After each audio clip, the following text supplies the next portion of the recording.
भाई जो गुरु वचन पे डट गए, कट गए फंद 84 के, कट गए फंद 84 के, रकट गए। आज सतगुरु के रहते सहते 90% संगत मर्यादाओं में नहीं है। अब इससे ज्यादा सतगुरु और जोर नहीं लगाने वाला। सतगुरु ने जो कहना था, जो समझाना था, जो बताना था, जो रोना था, जो धोना था, सब कर लिया। उसके बावजूद भी आज उनकी गैर हाजिरी में बरवाला कांड के बाद 2024 तक 90% संगत अपने गुरुजी के ज्ञान को आधार बना के नहीं चल रही है, मर्यादा तोड़ने से बाज नहीं आ रही है। गुरु का परिवार संगत की आंखों के सामने कुकर्म कर रहा है, लेकिन फिर भी संगत आंखें नहीं खोल रही हैं। तो भैया, जिस दिन सतगुरु धरती से चले जाएंगे उसके बाद किसको डर रहेगा, किसको भय रहेगा? अभी तो सतगुरु सतलोक गए नहीं है। थोड़े समय के लिए शारीरिक रूप से आप और हमारे से दूर हुए हैं, और इतने से समय में काल ने संगत में तांडव मचा दिया। तमाम वो कुक्रम गुरुदेव के परिवार के अंदर प्रवेश करके उनको कुप्रेरणा करके करवा डाले, जो गुरुदेव के सत्संगों के विरुद्ध हैं।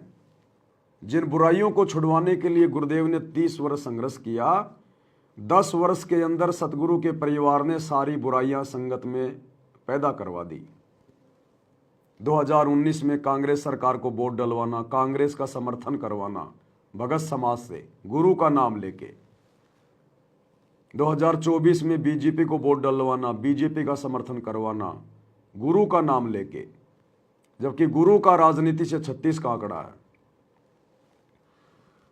धनाना गांव में बैडमिंटन का स्टेडियम बनवाना, संगत का ही जूता संगत के सिर पे मार दिया। संगत के ही दान ज्योति धर्म का पैसा और स्टेडियम में लगा दिया करोड़ों रुपए, जबकि गुरु तो भक्तों को मोबाइल में वीडियो गेम खेलने से भी मना करते हैं। कोई ताश खेल रहा तो बैठना भी नहीं है, और उसी गुरु का नाम लेके और स्टेडियम बनवा दिया गया। जगह जगह सतलोक आश्रम खुलवा दिए गए अपने धार्मिक धंधे के लिए, जबकि गुरु ने तो घर घर आश्रम बनवा दिए, घर घर आश्रम।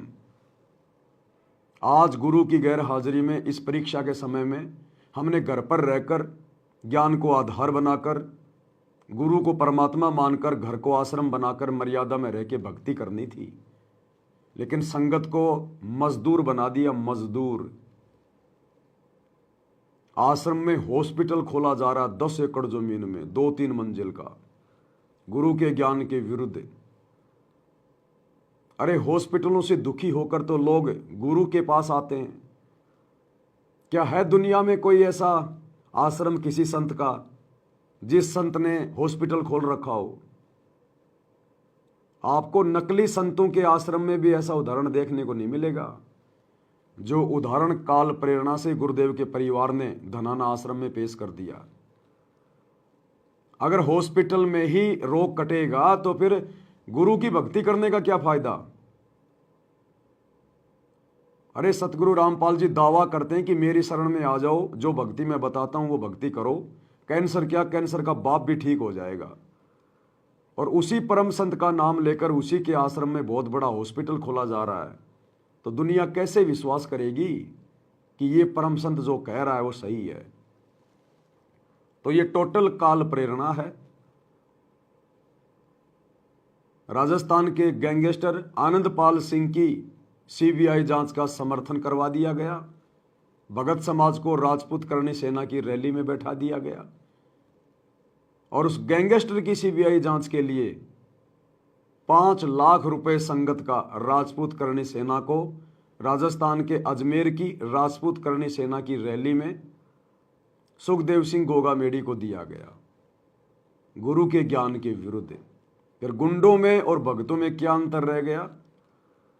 ये भगत समाज कैसे सतगुरु रामपाल जी को संत मानेगा? वो तो यही कहेंगे जब ये सतगुरु रामपाल जी की संगत समर्थन कर रही है तो इसका मतलब इनके गुरु का आदेश होगा। और इनका गुरु एक गुंडे का समर्थन कर रहा है, तो फिर इनके गुरु में और गुंडे में क्या अंतर हो गया? ये कुकर्म किया गया काल प्रेरणा से गुरु के परिवार के द्वारा, बदनामी गुरु की और मर्यादा टूटी संगत की। हरियाणा के जाट आरक्षण में जो कि 4-5% आरक्षण के लिए लड़ रहे थे, कट रहे थे, मर रहे थे, धरने कर रहे थे, लाखों की संगत को गुरु का नाम लेके बैठा दिया गया और करोड़ों रुपया जाट आरक्षण संघर्ष समिति को दे दिया गया चंदे के रूप में। सतगुरु ने तो ये चंदा देना मना किया है, भिखारी को 1 रुपया भी देने के लिए मना नहीं किया। आपने उन जाटों को करोड़ों रुपया चंदे के रूप में दे दिया जाट आरक्षण में।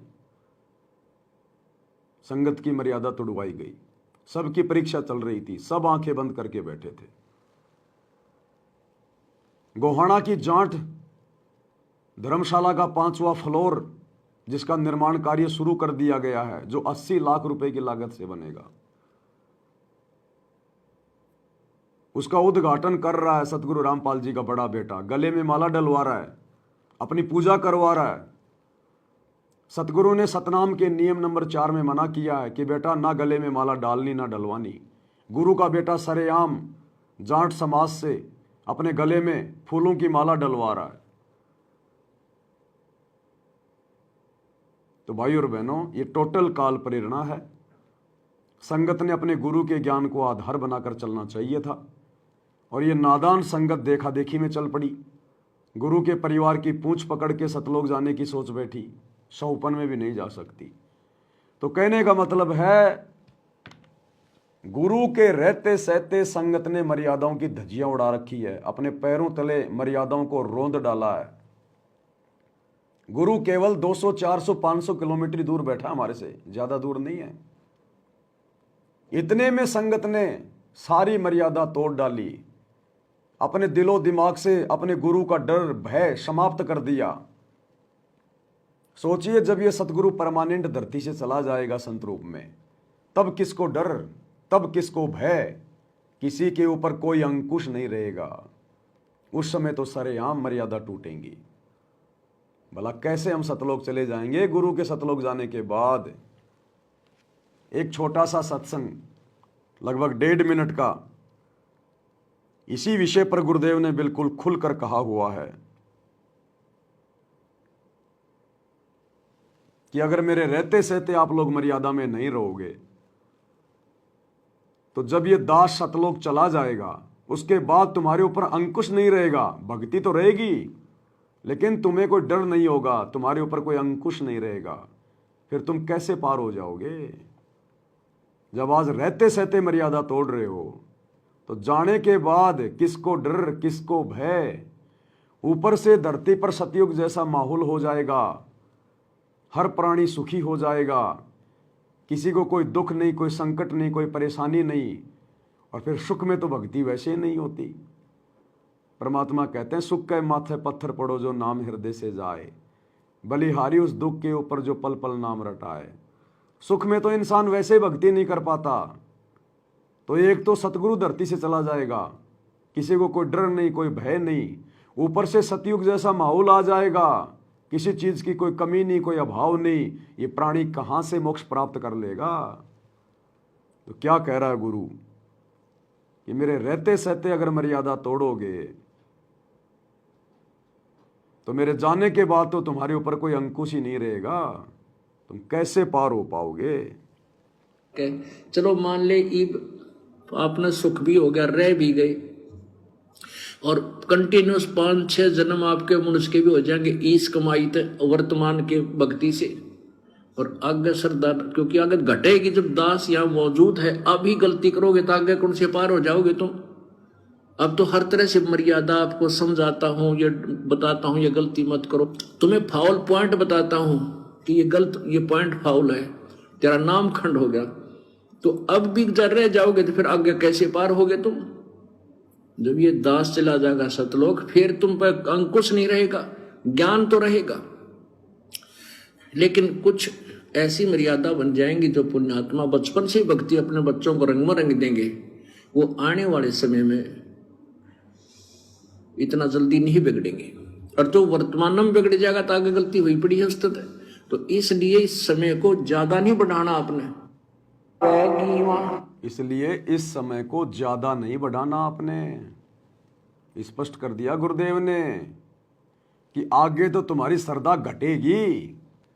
जब ये दास धरती पे है, अभी भी तुम मर्यादा तोड़ रहे हो, तो जब ये दास सतलोक जाएगा तुम्हारे ऊपर अंकुश नहीं रहेगा, ऊपर से सतयुग जैसा माहौल शुरू हो जाएगा, तुम कैसे पार हो जाओगे। तो भाई और बहनों, ये कलयुग की पिछली पीढ़ी गुरु जी से शुरू और गुरु जी पे समाप्त, इसलिए इतना जोर लगाया जा रहा है। और आज हम आत्माएं थोड़ी बहुत जो साथ संगति से जुड़ी हैं, आप और हम भी ये भक्ति इसीलिए दृढ़ होकर कर रहे हैं कि एक तो हमें ज्ञान समझ में आ गया, दूसरा हमारे ऊपर आपत्तियां हैं, थोड़ी बहुत परेशानियां हैं, जिनके कारण हम भक्ति कर रहे हैं। तो भाई और बहनों, ये गोल्डन चांस है, प्राइम टाइम। भाई जो गुरु बचन पे डट गए, कट गए फंद 84 के, कट गए फंद 84 के, कट गए फंद 84 के।